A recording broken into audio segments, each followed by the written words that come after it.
real marriage is of God. It's put together by God, which makes this union an eternal union. And if it's eternal, that means it can never be taken apart by man. Today, the world is debating what marriage means and who it's meant for.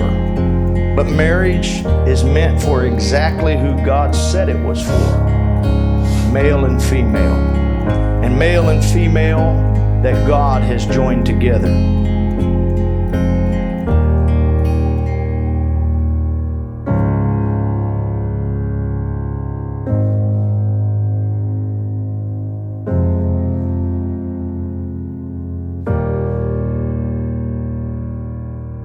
We are gathered here in the sight of God and in the face of the company of this people to join together this man and this woman in holy matrimony, which St. Paul said to be honorable among all men. It should not be entered into lightly or unadvisedly, but advisedly, soberly, and in the fear of God.